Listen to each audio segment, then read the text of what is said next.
coronavirus pandemic. From KYW In Depth. I'm Matt Leon. Everyone is anxious for the return of sports. It really has left a gaping hole in our society, not having sporting events to watch. Now, there's the return of pro sports, and then there's the return of college sports. And for our purposes with this podcast, we're going to focus on the college ranks because the American College Health Association recently released some guidelines about what they think universities should be thinking about, have in place from a health and safety standpoint before we see college athletics in the fall. And when you read their guidelines, you realize it's going to be a pretty tall order to get everything in place where you can have athletic competition in the age of COVID-19. So it was a lot of information. We wanted to get clarity and break it down. So we reached out to friend of the podcast, Dr. Karen Weaver. She is an associate clinical professor of sport management at Drexel University's LeBeau College of Business. She actually recently wrote a column in Forbes kind of breaking down these guidelines and what they mean. So give a listen. Good conversation. All right, so there obviously are a lot of people that are very anxious to get college sports back with an eye towards the fall. It was interesting. I was looking at your column that you wrote in Forbes talking about the guidelines that were recently released by the American College Health Association on how you get to that point for college athletics in the fall. First of all, kind of talk about the basics of these guidelines and what they are saying you have to do if you want to have college athletics coming back. So the College Health Association took a look at some key areas, and I synthesized them in my article. And basically, there's five basic things that athletic departments should be doing right now. Number one, they should be assembling a COVID-19 action teams and creating an action plan. And this team is a really broad team. It has the athletic director, the athletic trainer, the team physician, a head coach representative, a strength coach representative, a student health services representative, university emergency preparedness representative, student athletes, counseling services, et cetera, et cetera. And it gets you all those voices in the room so that they can all bring their expertise to the table. That's number one.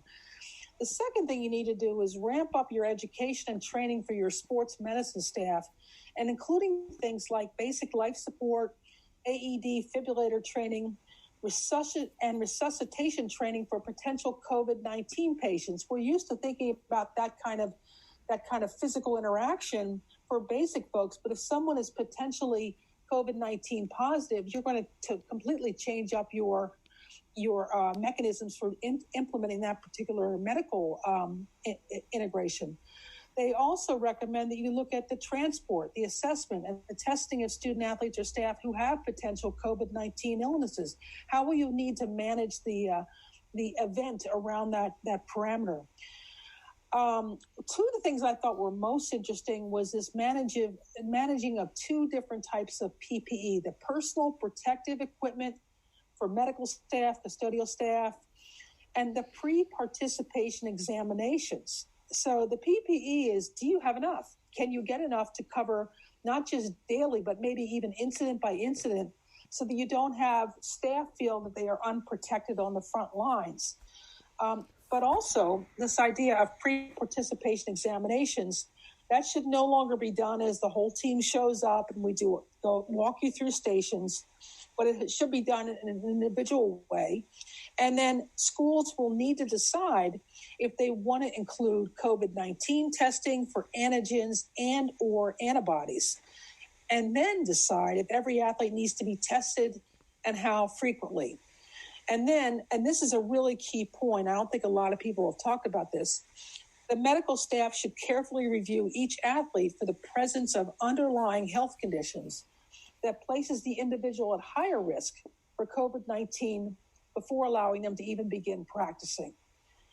The next step is assessing the very real potential for COVID-19 transmission between sports, whether it's team versus an individual sport, sports that are contact versus non-contact, major spectator versus non-spectator, and the unavoidable distance practices that happen by nature of sports like soccer, basketball, wrestling, and football.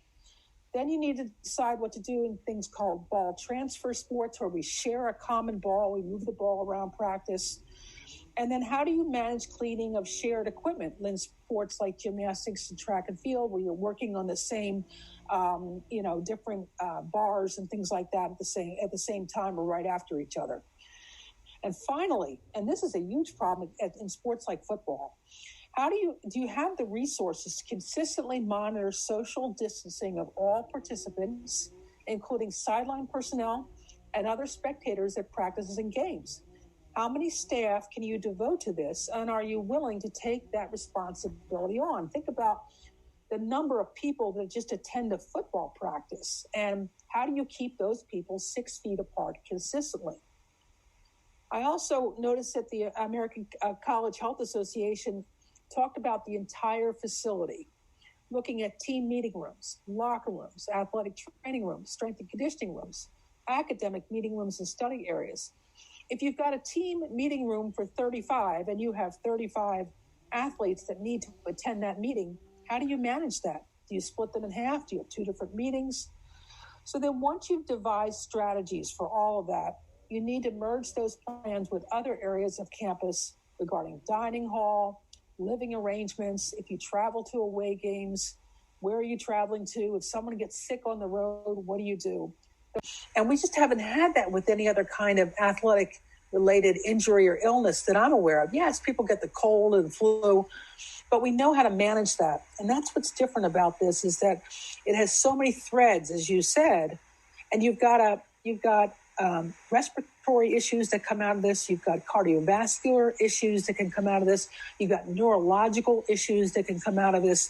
And so it's got so many more unknowns versus knowns. And I think that's what makes it so unsettling. I genuinely think most places would do as much as they could to make this happen. Even someone as cynical as me, I've been around enough that I think you would see almost across the board good faith efforts to try to make everybody comfortable and make everybody feel good. Then that goes to doing this is not cheap.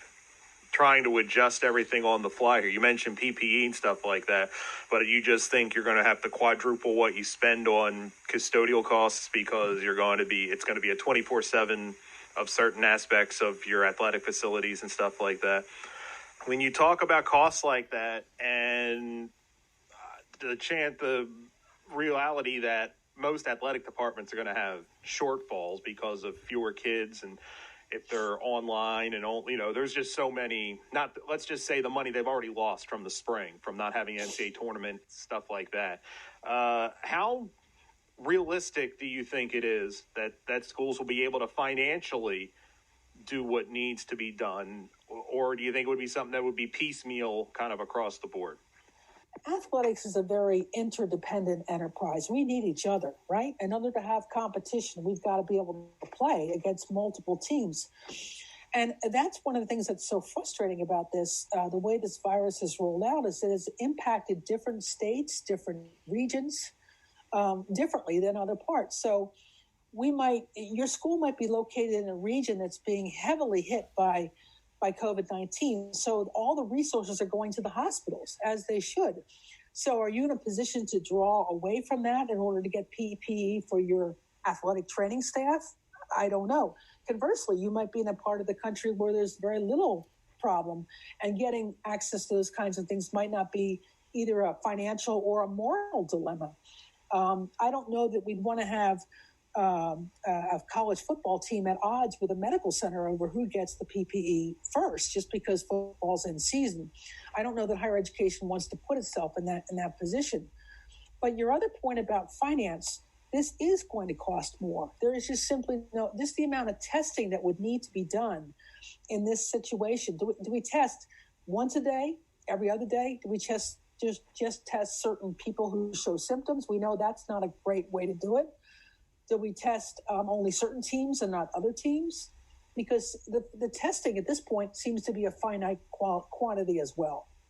We've already started, and when we had our discussion before, kind of talked about the possibilities of athletics in a lot of places being shuttered or cut back. And we've seen that kind of piecemeal. But one of the interesting things you've seen, there's been some discussion, I think it was the Big Ten, that, well, we wouldn't need all the schools to play, for us to have a season. I think that's something that's easy to say in May to get everybody excited that, well, there's going to be something to watch. That doesn't seem very feasible when you start to look at it realistically. Am I missing something? Well, it all depends on the modification of NCAA guidelines for postseason competition. And football is so different because really Division I FBS football falls outside of the NCAA's oversight and control. So really it's up to the conferences to decide how they want to determine their conference champion and how they want to proceed. But FCS, which is where, Villanova is and some other schools in the area, they do have an NCAA structure that they have to follow. That's the same thing as Temple's field hockey team or a soccer team, because they too want to be able to compete for the postseason. So what does their schedule have to look like in the day and age where flying isn't going to be easy? Staying in hotels isn't going to be easy because we don't know how many hotels are going to be open up in the area you want to come to. Keeping people safe in that environment. Is it better to put a team on the plane and fly them to Houston to play a game, or is it better to drive an hour up the road and have them play Lehigh? Those kinds of things. Are those acceptable in terms of NCAA postseason structures that are set up? So how does this play out? I honestly don't know. And I know you hear even at the pro level, you hear all these discussions. Oh, they're going to come back in July and they've agreed on this. And it seems to me a lot of this stuff is easy to feel good about in May when you're looking at the fall. But like I said, when you start to kind of put it together and boots on the ground and how we're going to do this, it becomes way more daunting to have anything like we're used to when it comes to, say, fall collegiate sports, no?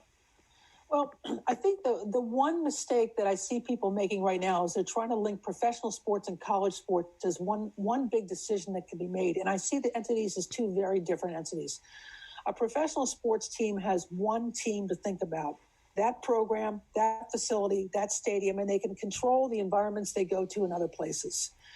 College sports is very different. There's multiple entry points and there's multiple extraneous factors that can play a role in this.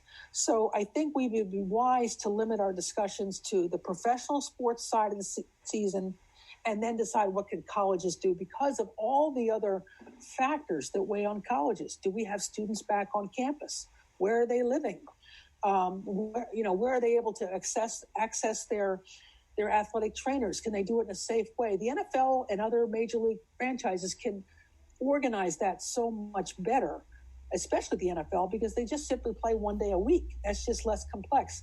A college athletic facility might have athletes in it 6 days a week. It's just a different parameter. So to bring it back to the guidelines that we started talking about, you kind of boiled it down to the 5 things. Of those, which do you think is the highest hurdle to climb? Which is the one that if schools were to kind of use this as their guide back to quote unquote normalcy, which is the one that you think will hold the most people back? Well, my first hope is that they sit down and discuss having this action plan and creating an action committee, because I think having all those voices at the table will help people see things from different perspectives. And I think we're still all in our own little tunnels right now, thinking about what's best for us, not considering all the other points. So once they do that, I think the issue really becomes clearing athletes to safely play.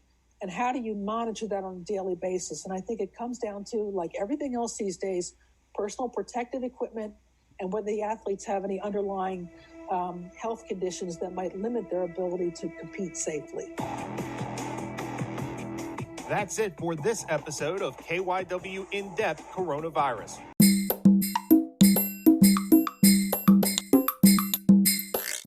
Once again, thanks for listening. I appreciate it, and I hope that you'll share some of these podcasts with your colleagues around the country. I think it's important to have a dialogue around college athletics at this very critical time in higher education's growth cycle, and I think there are more things that we ought to be discussing rather than just can we return to sports and can fans come to our games.